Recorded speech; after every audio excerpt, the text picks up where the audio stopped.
that. Okay. Now, I got to read you a quote from the Charleston Gazette, and I'm sure you read the Charleston Gazette up here in Parkersburg, right? We don't have any Charleston Gazette reporters here, do we? I always get myself in trouble with them. But this was in yesterday's paper. Now, don't look at old Phil Cavler. That's not who I'm talking about. But I'm talking about an article that was written by some guy who's local. And the subtitle, it's about what happened when the United States government and the Federal Reserve got in bed, essentially, with the banks and the insurance companies in Wall Street. But the subtitle is, and that's why the Tea Party wackos, now those aren't my words, okay? That's what he's called me. That's why the Tea Party wackos, are right. I'm just going to read you 3 paragraphs out of this article. I thought, my husband and I were having coffee yesterday morning, and I said, oh my gosh, Sam, I'm going to take this to Parkersburg, and I'm going to read this. But yeah, this is about a book that talks about how the government was in bed with Wall Street, essentially, and let us down, and partly why we are where we are today. He says, you really should be kind of mad at all those government bureaucrats running around taxing you, cutting your pensions and health care, giving your kids lousy schools, and harassing you for permits and fees. Safe food in the kitchen, decent public transportation and infrastructure, college you can afford, forget it. Government really doesn't do that stuff anymore. Not for any of us, and that's the rub. When, and this is the heart of the matter here, when and where do you want government to work, and who gets to decide?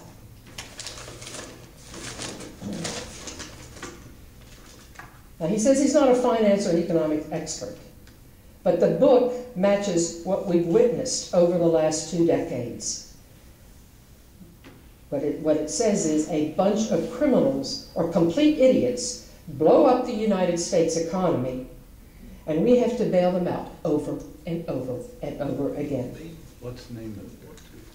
I will tell you the name of the book. Remember the S&L crisis? How about Enron?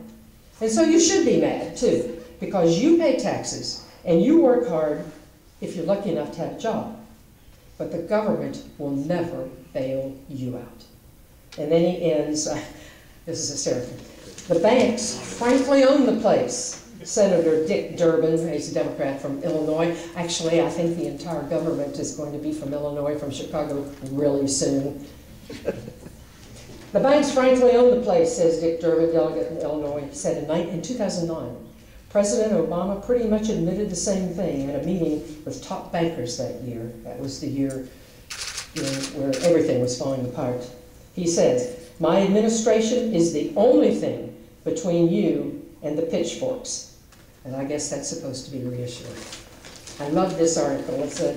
I'll leave it here if somebody wants to see what book it is that we're talking about. Copy this, Sandy. Copy. So the article goes on to discuss how the Congress and the Federal Reserve did not protect us. The government that we pay taxes to support, the salaries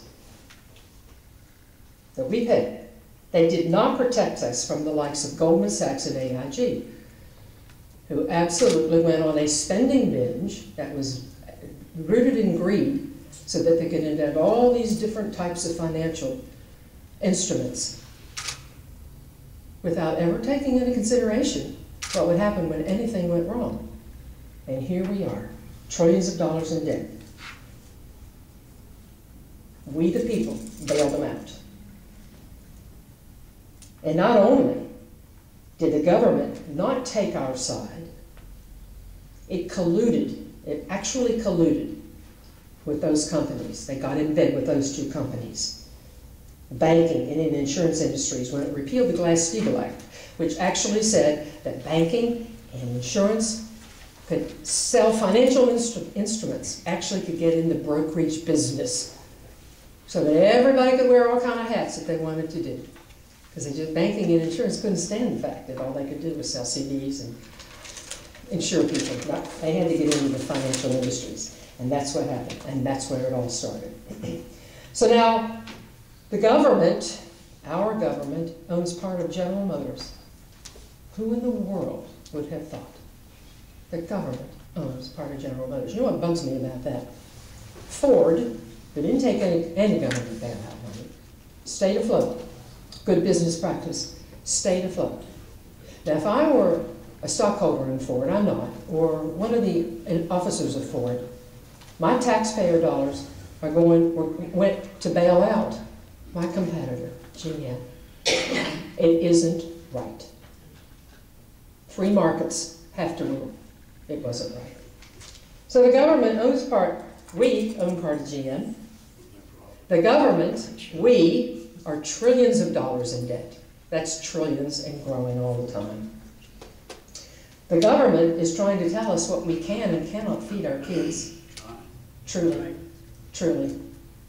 That is a scary thing. And the government now says that every single person has to have health insurance. Now, my good friend Kathy Hart Price, who was my deputy at the Secretary of State's office right there, drives with me all over the state. And she said, now Betty, do you know also that my husband and I, Joe and I, were going out, going to redo our bathroom and we were looking at commodes. And she said, now, the federal standard is you can have 1.6 gallons in your commode, right? A flush or something like that. Soon to be 1.3, soon to be 1.0, 1 gallon. And when is that going to go into effect, Kathy? I think they said 2013. 2013. So the government now is going to tell you how much water you can use in your toilet. And I know that's an unsavory thing, but Kathy, I didn't say this, Kathy said it. So what are we going to have, 2 flushes now in order to do that? But they're now telling you how much water you can have in your toilets. So what are we the people supposed to do? Exactly what you, the Tea Party, is doing. Band together and work to get the federal government out of our pockets and off our backs, except for what is provided in the Constitution. I thank you so much for giving me a copy of that. A little pocket. I actually had to print the Constitution off on my printer the other day because I didn't have my pocket Constitution. And this means providing for ourselves and demanding that our representatives in Washington remember who pays their salary and who they work for, and that's us. But you already know that because you're doing that, and you have my congratulations on doing that. I thank you for having me. I don't want to take more of Mark's time. Do you want me to talk about home rule now? Yeah, just a Okay. I live in Charleston. We have the user fee. We were one of those cities, I guess 5 cities were able to decide that. And started out being, this is the 3rd year, it started out being $1 a week. The city council, 27 people, passed that. Now, I used to sit on Charleston City Council a long time ago, so I know what it's like to balance a budget. And if I get to the governor's mansion, I'm going to know in spades what it's like to try to balance a budget. I understand money. I understand finance. And I know it's very, very tough right now for all governments, particularly when you have the pension plans and the health plans, the mandated health plans that you have to do, that you have to pay for now. But that $1 went to $2. And I hear that it's going to go to $3. I didn't really mind the $1 a week. I said, okay, I'll just not get a cup of coffee at the one stop. And I don't know where it's going to end.